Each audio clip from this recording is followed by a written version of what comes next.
Hey kids, it's me again, here to do another drawing. You can see I've got my sketchbook here set up and a photo. This is going to be another 1920s style drawing.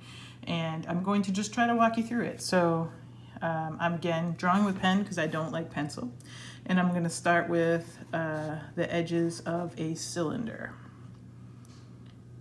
And at the top of my cylinder, I want to have like a little lip and then almost like a funnel, but I'm not going to have closing the top. Or, you know, this could be like a crayon shape, I guess. Now, above that, I need a circle. And inside that, a tiny circle, and then like a cylinder. I did that really fast. Now it looks like one of those little doctor, I don't know, the thing they stick in your ear, maybe. Anyway, there you go. Now I'm going to continue my drawing. So here at the top of the circle, I'm going to draw a slightly curved line, a little bit deeper, and then I'm going to go back out slightly. There you go, maybe like a seagull. And then I want to put some curves here, maybe almost a cloud. And then some lines. This is a more complicated, I don't know, the car, was it really that? Sorry, that was a quick line. I'll leave it like that. It's gonna be like, almost like an ocean wave here. And then I wanna bring that ocean wave down lower with one more little wave. Okay, you with me? Maybe here, I wanna draw like a little sketchy line. Now, let me know whenever you think you know what we're making. But again, keep in mind this is something from the 1920s. Let's do a shape here. So it's going to be like a worm, but not very long. And then connected to that, the beginning of another one. There's my first smear. Should have let my pen dry a little bit more. And I'm going to take my waves down to cover the end of that worm. And then another almost worm, but it's just a little hump, and one more here. Okay, still with me? Let's finish this shape.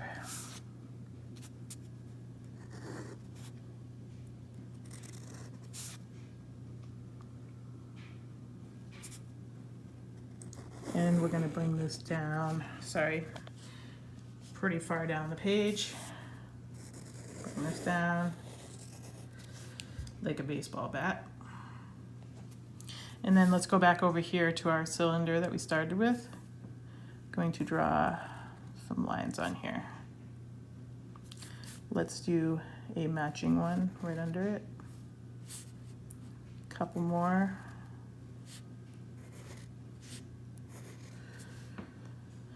Okay. Yes, the number of these matters, so I hope you didn't do extra ones. Now I'm just gonna close each one off with a little loop. Now you might start recognizing what this is. I know what it is, but do you? Let's bring this out to here. Let's bring this here. And then let's close this shape off. Now, do those look like hands to you? They sort of do, right? But they're not like your typical, when you draw a hand, because they're grasping things. So this one is holding that cylinder that we started with. So let's make the bottom of that cylinder. Now it looks like maybe she's gonna sing into a microphone. It is not a microphone. Let's put a base on it. So it's not, a circle, but it's like a partial rounded shape, something like that. And coming off of our cylinder here, we need like a tiny, almost like a magnifying glass thing. Now, I'm looking at it and I'm thinking like, I didn't really make this circle big enough, but I could have another circle around it. Now, if you're using pencil right there, you could fix that extra line that I don't need, but I'm gonna leave it.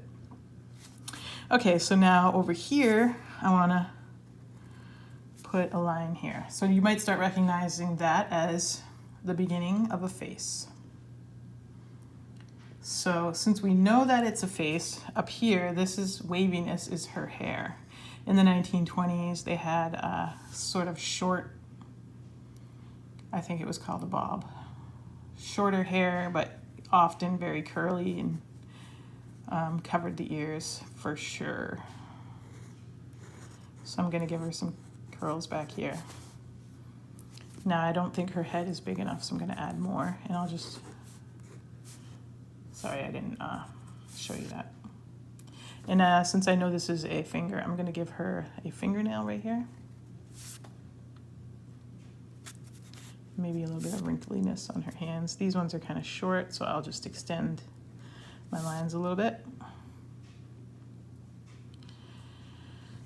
All right, so here we're gonna have a shoulder, and also, I didn't show you it, there's the shoulder. Also one over here, it seems to start like kind of at the circle. Now for the, sorry if I'm not used to making these group drawings, so if you think I'm going too fast, you're just gonna have to watch the video again, because like this is a major effort for me. I'm used to just sketching by myself. Okay, so you've got her arm. Did you figure out what she's holding yet? It's not a microphone. It's not a stethoscope or ear checker. In the 20s, they also wore these like butterfly collar type shirts, which means like a very big collar compared to, you know, today's clothing, which can be, I don't really know what we call it. Okay, so I just added some lapels to her little sweater jacket thing she's wearing. She's got some nice pearly buttons down here, so I'll just put those in. And I'm just extending my lines. Okay, so I've got almost a whole person here. I need to give her some edges. This shoulder comes down to the elbow, and then like that. Whoa, my pen just leaked. Sorry about that, guys. Okay, up here I need to draw in her face. So she has very big eyes, but I always like to start more with the nose because it gives me like sort of a point of reference. So something like that. Her nose is very pointy. And then she's got lipstick on, so you can definitely see some definition in her lips. Her mouth is open because she's talking into this thing. And you can just see the hint of some teeth. And then here, I want her two eyes to take up a lot of this space because she does have eyes. She's kind of like looking up, so I'm gonna make, now remember from the owl, you gotta leave some shininess in the eyes otherwise. So I'm gonna leave that space, little tiny space open, and then I'm gonna do the same thing on this side. So I need it.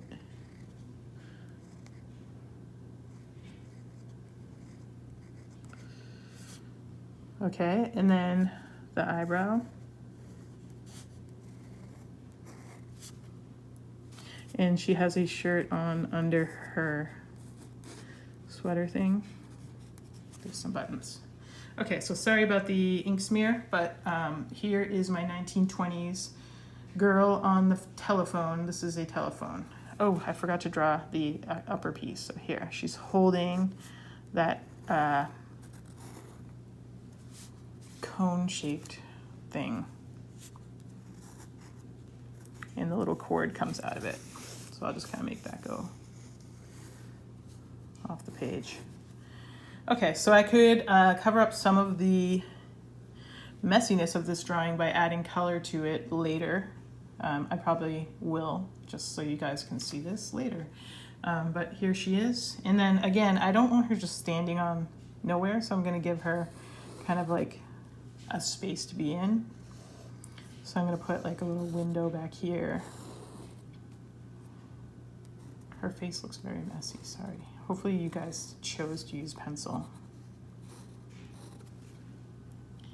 And also another cool thing about the 1920s, whoop, don't get seasick.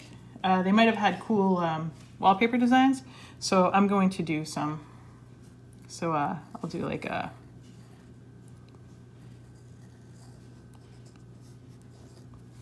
I'll copy this design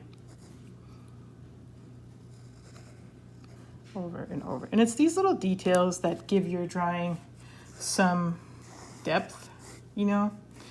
There's a thing I do called urban sketching, and we like to draw, you know, out and about, just anywhere. And one of the things that makes an urban sketch is that you give it context. So you don't just have a drawing of a dog, you have a drawing of a dog walking down the street with its owner or whatever.